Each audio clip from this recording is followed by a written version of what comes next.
Welcome po sa ating online devotion dito sa page ng The Genuine Vine Fellowship Family Church. And sa mga nakaraan pong months, hindi tayo nakapag-upload ng video for our online devotion. Medyo na-focus tayo sa ating mga online Bible study.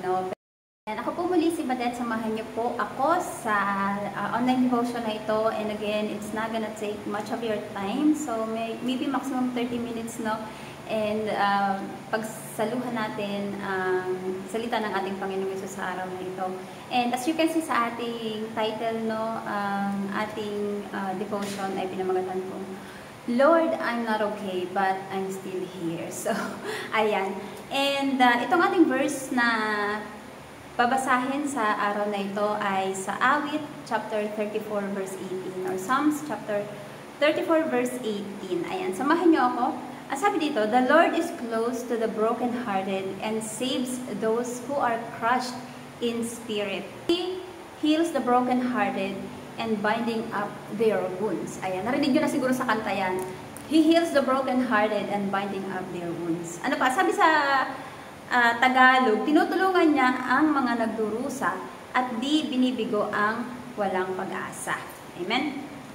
So, bago tayo magpatuloy, tayo po muna ay manalangin. Lord, Heavenly Father, thank you for your words today. We thank you, Lord, for this opportunity once again that we will be able to share your words today through this platform. And I pray, Lord, that you open our hearts, open our minds, Lord, and may we hear from you and help us understand your words, O God. Help us to be receptive to your words. I pray that the hearers of your words will be blessed, Lord. And I pray that we grow in your words. Give us the revelation of your words, Father. Let us not only hearers of your words, but also doers of your words, Father. Let your words continue to grow and continue to produce fruits that will bring you glory, O God. Any distractions, any works of the enemy, we cancel it right now in the mighty name of Jesus Christ. We give you glory, Father. We give you honor. All praise belongs to you. In Jesus' name, amen. Again, welcome po muli sa ating online devotion. And I pray that you are you'll be blessed sa salita ng ating Panginoong Hesus. Sabi nga doon sa binasa natin, and babasahin ko ulit siya dito sa today's English version. So, the Lord is near to those who are discouraged, and He saves those who have lost all hope. Amen. And today, mga kapatid, I want to speak to those people who are fighting silent battles. Alam ko maraming tao, maraming tao na nakakaranas ng ganito. To those who are breaking silently, bakit silently? Kasi there are storms in our lives na it doesn't make noise, So, to those who are breaking quietly, ayan, kung ikaw yan, I want to speak to you today. For those souls who are still standing after the tears dried moments ago, to those who are still standing after wiping their tears. So, kung ikaw yan, pinipilit mo pa rin tumayo, pinipilit mo pa rin bumangon, mag-continue, kahit, kakapunas mo lang ng luha sa mata mo, nag-pray ka sa Panginoon, lumuhod ka sa Panginoon, pinunasan mo yung luha mo, pero patuloy ka pa rin na maglilingkod sa Kanya. Amen? So, to those whose hearts are weary, anxious, and lost, I want to speak to those people, to those who are holding on through quiet tears, yung mga luha natin na walang nakakaalam, kundi Panginoon lang. Crying silently on your pillows at night, I want to talk to those people today. Amen? So, there are moments in our lives, mga kapatid, and alam ko, siguro bawat isa sa atin nakaka-experience ng ganito, Siguro yung iba hindi lang masyado pinapahalata, lalo yung mga men, kasi yung mga lalaki, di ba, parang they are parang ina-expect na sa kanila na be strong and tough. Pero alam ko, bawat isa sa atin, may mga moments sa ating buhay na dumadaan tayo sa ganito. So, there are moments in our life na we smile, nakangiti tayo. We smile even though even we're breaking deep inside. Sino nakakaranas niyan? Comment dyan. Ayan. So we say we're fine. We're fine through hurts and through pain. And some days we're tired, we're weak, we can barely stand. Di ba minsan, may mga tao, kumustahin tayo, o kumusta ka, sabihin mo lang, okay lang ako, pero deep inside you, alam mo na hindi ka okay. No? Parang pinipilit mo lang na ipakita sa mga tao na okay ka, pero alam mo sa sarili mo na you're breaking deep inside. So sometimes, you feel that life, your situation, your circumstances is so heavy, no? Super mabigat. May mga moment na ganyan na hindi mo na kinakaya. Bakit ang bigat, Lord? No? Bakit ang bigat? Bakit ang bigat ng sitwasyon ko? Bakit ganito? Bakit ang hirap? Yan. Sometimes, our hope runs low. Nawawalan tayo ng pag-asa, mga kapatid. And hindi tayo laging malakas. Kahit gaano ka pa katagal na Christian, kahit gaano ka pa katagal na disciple ng ating Panginoong Hesus, may mga moments talaga na dadating tayo sa point na yung hope natin masyadong hindi na, alam yun, sobrang low. Ayan, sobrang, Lord, kaya ko pa ba to? Tatanungin natin minsan yung Panginoon, you know? Moments that nobody knows that you're breaking, no one sees your tears. Walang nakakakita, walang nakakaalam na umiiyak ka. Kasi nga, tinatago mo siya because we people, no, lalo yung mga ina-expect, lalo kung ikaw is someone that is expected to be strong enough, hindi mo ipapakita sa mga tao na mahina ka eh. So, akala mo, walang nakakakita sa tears mo. Pero alam niyo mga kapatid, you know what mga kapatid?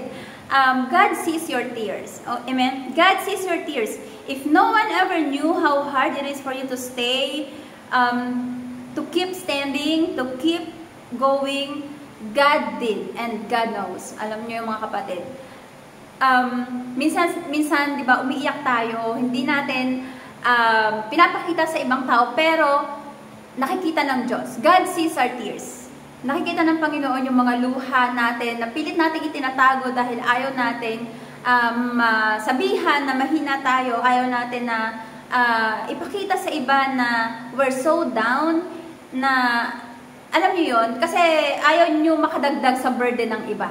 Amen? So gusto natin, sa mga times na ganun, moments like this, na kaya natin i-carry yung pain, yung hurts, yung disappointments, frustrations, lahat.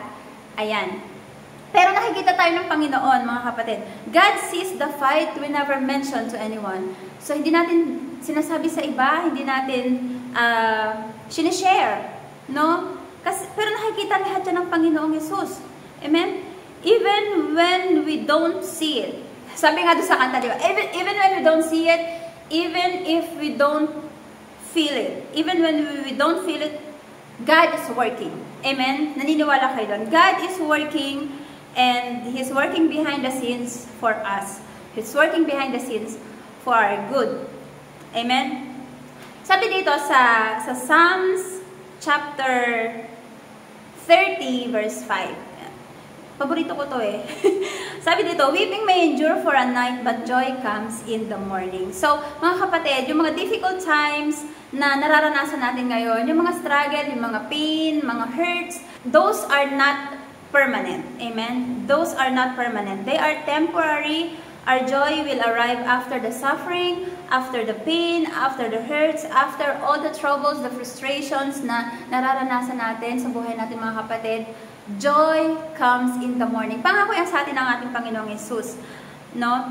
Sabi pa sa Awit, chapter 73, verse 26, Psalms chapter 73, verse 26, my flesh and my heart may fail, but God is the strength of my heart and my portion forever.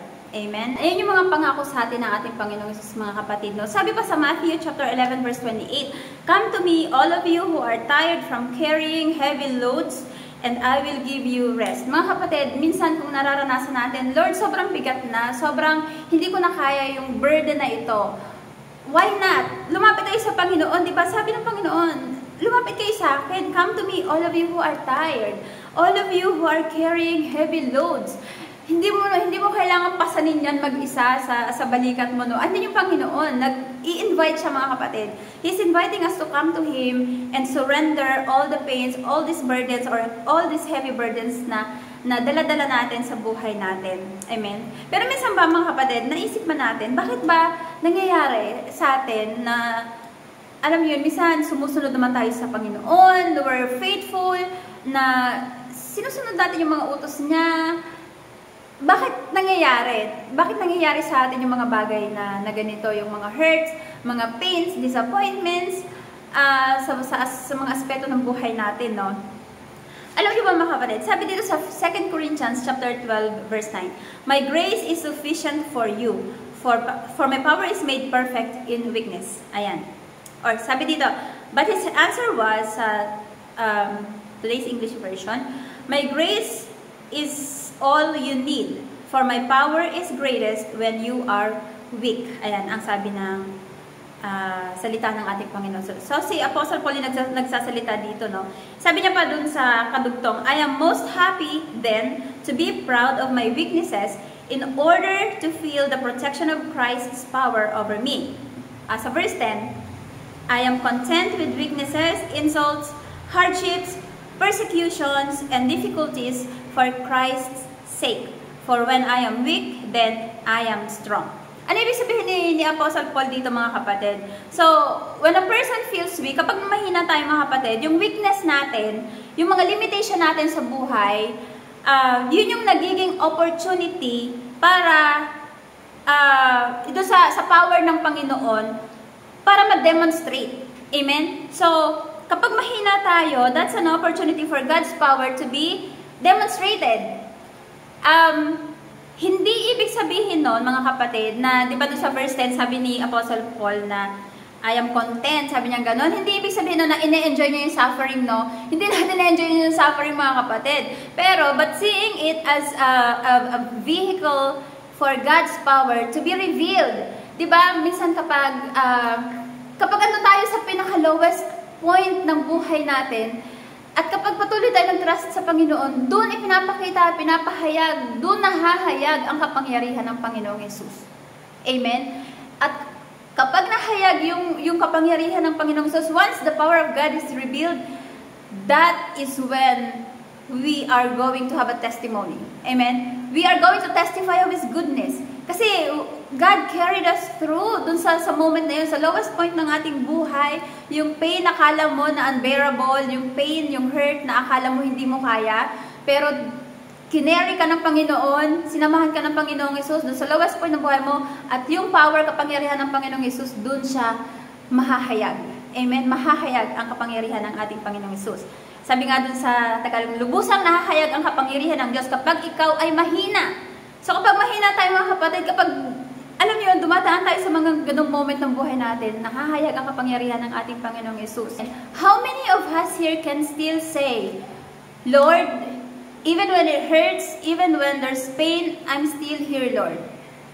Makakapagsabi pa tayo ng ganyan na, "Lord, kahit sobrang sakit na, Panginoon, ang nararanasan ko, andito pa rin ako, Lord, I'm still here." How many of us can still worship in the middle of the storm, mga kapatid? How many of us here can still worship God sa gitna ng pains, ng hurts, ng betrayal na nararanasan mo? Can we still raise a hallelujah? Di ba sabi nga doon sa kanta, "I raise a hallelujah in the presence of my enemies. I raise a hallelujah kahit nasa middle ng storm." Mga kapatid, kahit nasasaktan tayo, kahit andun tayo sa lowest point ng buhay natin, makakapag-raise pa ba tayo ng hallelujah sa Panginoon? Makakapag-worship pa ba tayo sa Panginoon? Masasabi pa ba natin na, Lord, andito pa rin ako. I'm not okay, but I'm still here, Lord. I'm still here. Diba? It's so easy to, kapag andun tayo sa lowest point ng buhay natin, mga kapatid, it's so easy to just walk away. It's so easy to stop praying. It's so easy to stop believing. It's so easy to have resentments, no? Sa puso mo, in your heart. It's so easy to be angry with people na nakasakit sa'yo. Pero hindi, mga kapatid, that's when the enemy, alam nyo, kapag ando tayo sa moment na yun, that's when the enemy will take advantage of you, take every opportunity to deceive you. Pag ando ka sa moment na yon, bubulungan ka na ng kaaway niyan. Sasabihin niya sa'yo, "Ay, malungkot ka ngayon, malungkot ka, no? You have to isolate yourself." Ayan, so, the enemy will continue to feed your mind with negative things, with negativity, and all this, lahat ng mga bagay na makakasira, no? Sa trust, sa faith, sa relasyon mo sa Panginoong Hesus.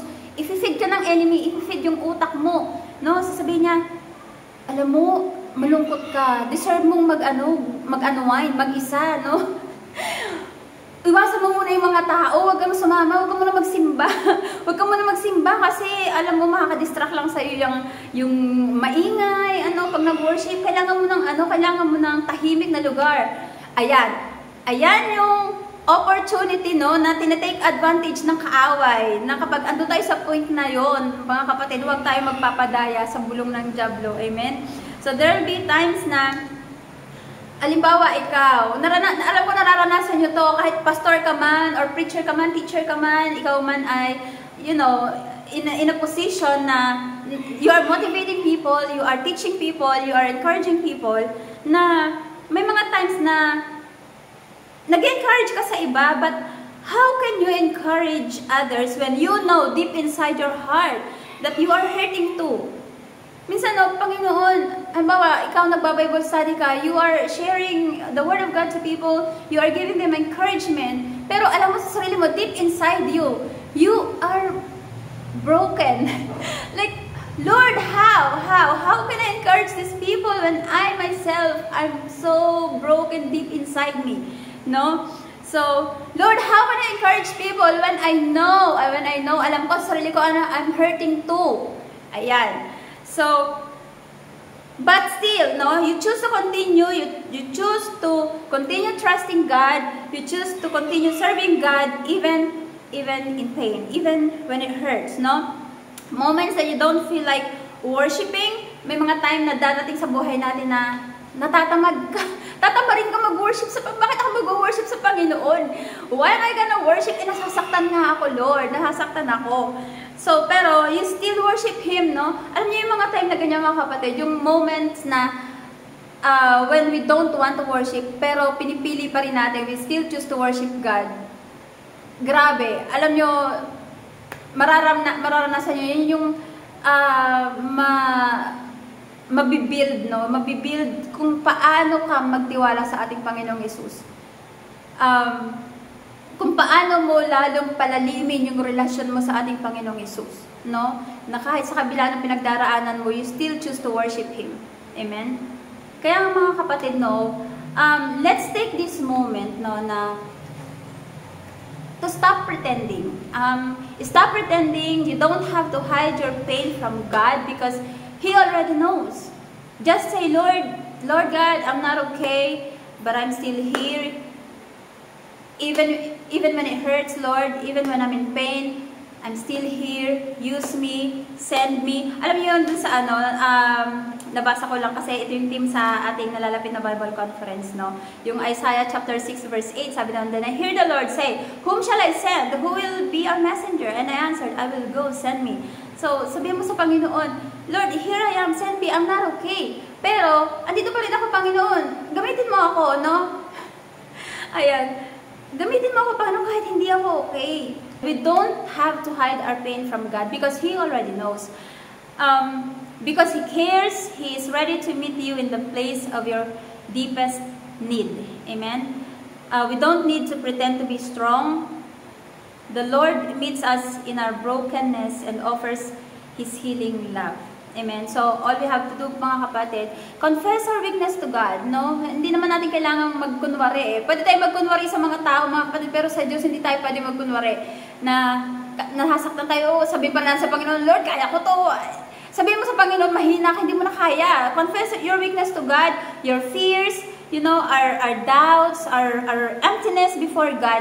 Cry if you must, mga kapatid. Kung kailangan mong umiyak ka sa Panginoong Hesus.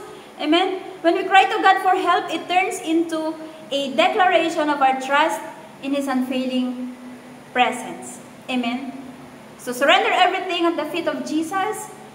Pray still even when the words don't seem to come out of your mouth. Minsan, di ba, nagpe-pray tayo. Alam niyo yung nagpe-pray tayo dahil sobrang sakit na nararanasan natin. Wala na tayong nasabi.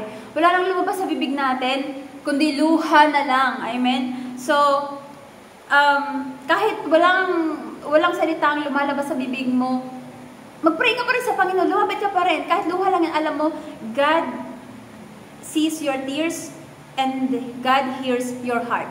So, yung mga prayer natin na hindi natin masabi kasi nga hirap na tayo magsalita, nababasa ng Panginoon yan sa puso natin at alam niya. Kailangan lang natin lumapit sa Panginoon, no? He sees you and He's close to you.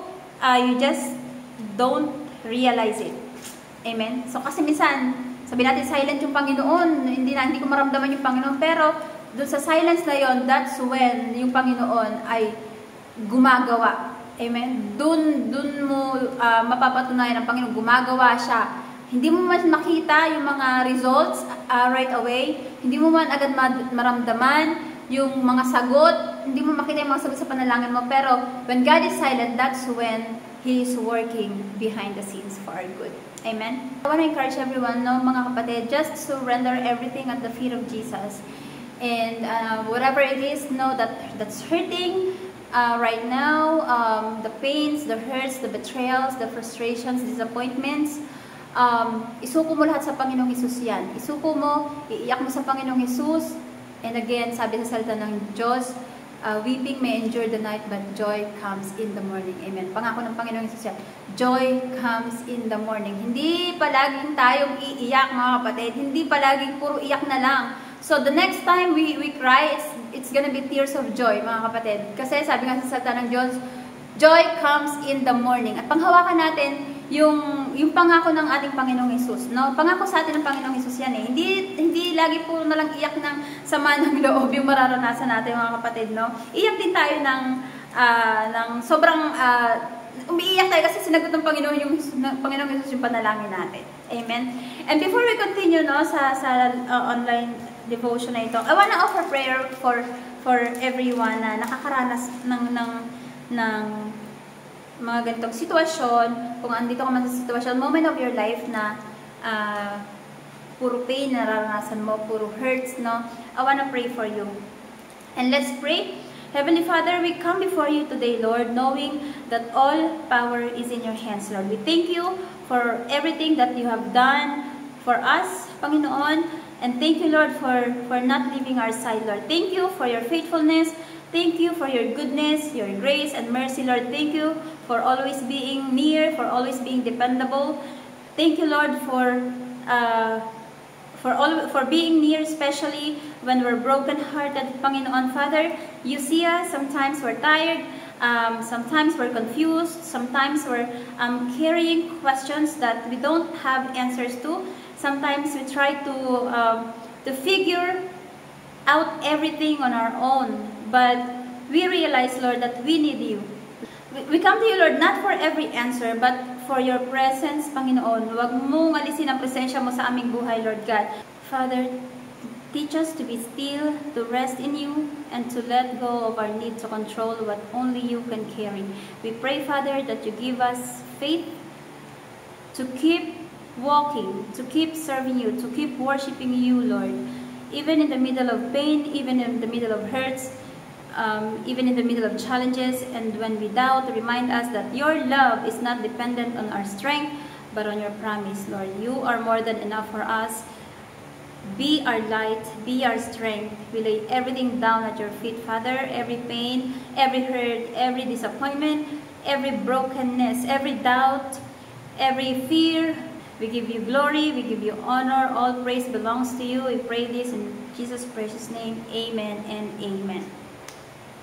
Mga kapatid, gusto ko ring i-take advantage na rin tong opportunity na to, no, para mangusap sa mga tao na kung ikaw yan, na naririnig mo ang tinig ko ngayon, na alam mo sa sarili mo na hindi mo pa tinanggap ang ating Panginoong Hesus sa buhay mo bilang sariling Diyos, Hari, tagapagligtas ng iyong buhay. I wanna speak to you today, no, na ang Panginoon, iniimbitahan niya tayo na lumapit sa Kanya, And I want to lead you to a prayer, no? And this prayer is a prayer of acceptance. Hindi tayo nagdadala ng religion sa tao, but what we bring to you is how you can build your relationship with the Lord. Amen? So, nice kung mag-offer sa'yo ng isang panalangin, and all you have to do is sampitin mo lang, banggitin mo lang ang panalangin na sasabihin ko sa oras na ito. Maging seryoso ka lang, maging tapat ka lang, no, sa ating Panginoong Hesus sa oras na ito, na papasukin mo siya sa iyong puso, sa iyong buhay, at gawin mo siyang hari ng buhay mo, tagapagligtas. Amen? Sabihin mo ang mga katagang ito: Panginoong Hesus, sa oras na ito, ako ay lumalapit sa iyo. Inaamin ko na ako isang makasalanan at hindi karapat-dapat sa iyong harapan. Panginoong Hesus, patawarin mo ako, linisin mo po ako sa aking mga kasalanan.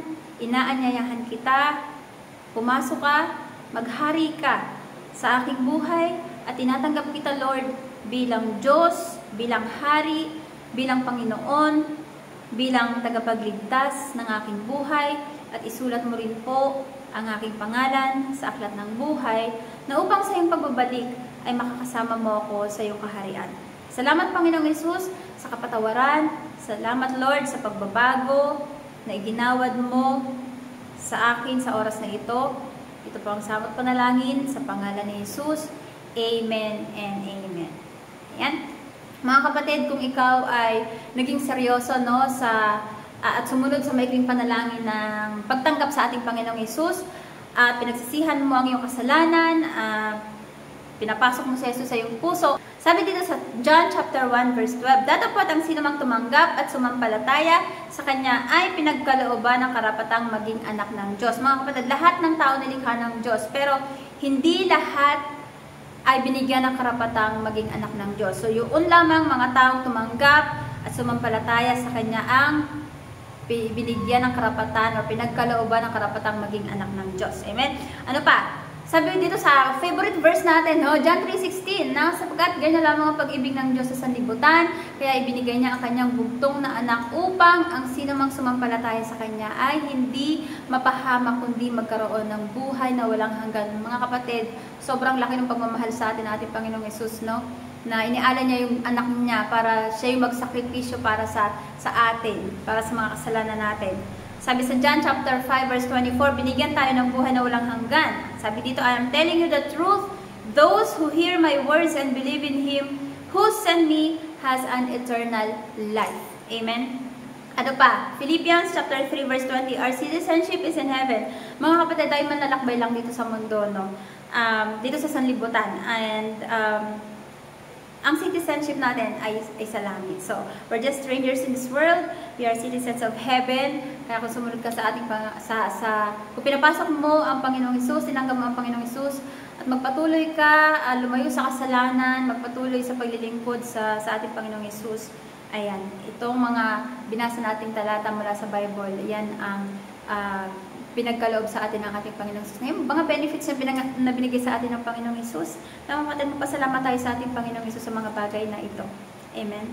Ayan, salamat po muli sa pagsama sa akin sa ating online devotion, and I encourage mga kapatid, no, please like our page and share nyo rin yung video na to para mas marami pang maabot ng salita ng ating Panginoong Hesus. Amen. And also invite others to like our page, The Genuine Vine Fellowship. Ayan. Actually, marami yan. Hindi lang to sa family, no? Meron tayo sa iba't ibang churches. May mga kanya-kanyang page yan. And follow our page. And kung sino man po sa inyo ang merong mga prayer requests, you can send us here po. Message nyo lang yung page natin. And meron tayong mga admins dyan, no, na makakabasa ng mga message nyo. We can pray for you. At sa mga taga-FAMI po, kung sino yung gustong mag-open ng Bible study sa inyong tahanan, you can message us. And also we have our pastor's phone number sa ating page din, na mga kapatid. Salamat, and we invite you to come join us on every Sunday sa ating worship service. 9 a.m. Sunday school, 10 a.m. worship service natin, and hanggang mga 11:45. Also, meron din tayong evening service Sunday night. Meron tayong discipleship every Monday night, midweek service every Wednesday night, and Friday night is our prayer meeting. Ayan. So, join us mga kapatid, no? And I pray that everyone is blessed and nawa tayo ay lumago sa ating pananampalataya at magpatuloy na maglingkod sa ating Panginoong Hesus, no matter how hard yung nararanasan natin ngayon, no? Magpatuloy tayo sa paglilingkod sa ating Panginoon. Kasi, di ba sabi nga, no turning back, andito na tayo eh. Wala nang atrasan, wala nang babalik sa dati nating mga buhay. Amen? So, andito na tayo. Hintayin natin ang Panginoong Hesus. Nawa tayo mabutan niya na malinis at sumusunod sa kanyang kalooban at patuloy na naglilingkod sa kanya until Christ returns or calls us home. Amen. Pagpalain ng Panginoon ang